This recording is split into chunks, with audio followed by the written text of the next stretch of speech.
Salut! This poem is called Samson at the Musée Duque Bromley, and it's by me, a gangster, Gunda.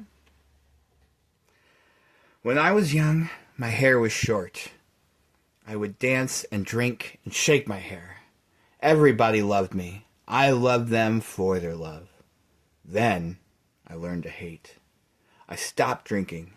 My hair grew long. I tied it back and never danced. I wish that was the reason no one invites me to weddings anymore. A double life, a double lie. Me as myself, young and with short hair dancing. Me as myself, old and blood-stained, standing sullenly in the corner. No one asking me to dance. My life among my enemies, my life as my own worst enemy. My handler chose my first wife. She was young and silly, and no one important. Certainly not the lover of a super-secret soldier agent, or so everyone thought. But she was clever and kind. Knew how not to ask the right questions. She was nice to me. When they burnt her alive, when they discovered my secret, the secrets I had extracted from her, I wept boiling tears, felt the flame sear her delectable skin, roasting under my clothes. I spent my life hunting her people, oh, enemy of mine, wanting to kill them, to have them try and kill me. But when she died, I felt her pain coursing through me, knew I was one of them now. It made me hate them even more. I went a little crazy then, walking into grocery stores, throwing the refrigerated cases through mushroom cloud plate glass windows, tearing down buildings, some misguided sense of revenge on myself or someone else. Who can say?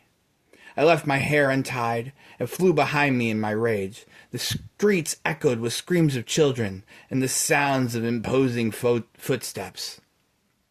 Then I met Delilah. She was as violent as me, had the same hate inside of her. It was easy to love her, to be joined by hate. Much later, before I ripped the temple walls of my prison, left the ceiling staring like my gouged and open eyes, transfixed by a sliver of unbroken sky.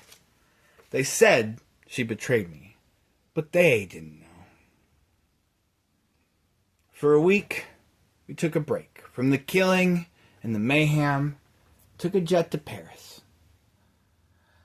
Smoked cigarettes in cafes, watching the people pass and chatter as they noticed my enormous size.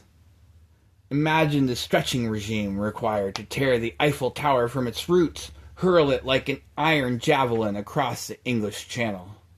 We made love all through the Louvre, sending hapless security guards careening through delicate Greek urns, futilely trying to delay our passion. She bought a lock from a kiosk on the Seine, wrote our names across its face, locked it to a bridge, threw the key in the river.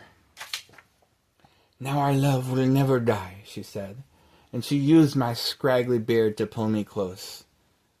After we kissed, I did not tell her that I could see men in gray overalls, lopping off locks in rhythm, shuffling in legion, an identical parade of silhouettes crossing the bridges behind her, executing lovers one by one in a metallic genocide until they became invisible against the city's infinite repetition. When we wandered our way through the grounds of the museum, agreeing that we both admired Jacques Chirac, I had known what she really was from the start, and that made me love her more. Through the myriad array of our shared history, the sacred and jagged obelisks, ancestral sets of armor, a vaulted hall of totems riding stone animals into the afterlife, their makers dying secure, the sole prerequisite for eternal life achieved.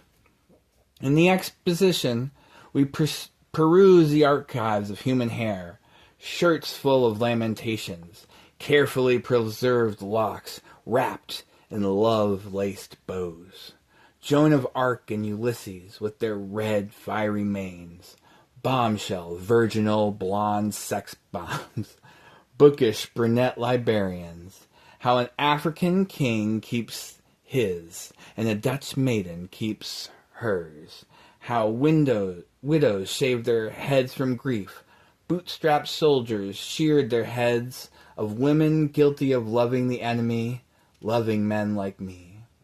De femme tuned, to mow a woman like a lawn.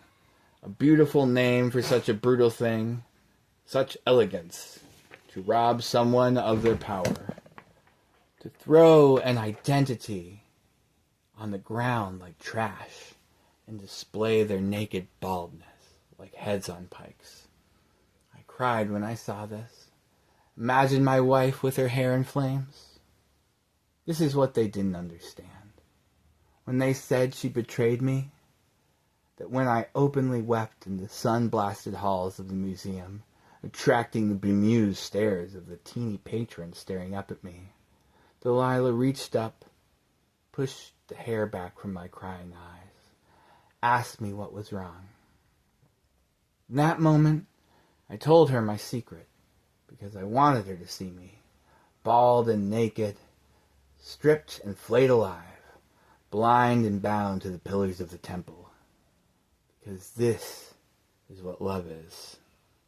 To be seen stripped of everything that protects, exposed bare in the deep cold of truth, and to be burnt alive by that sight.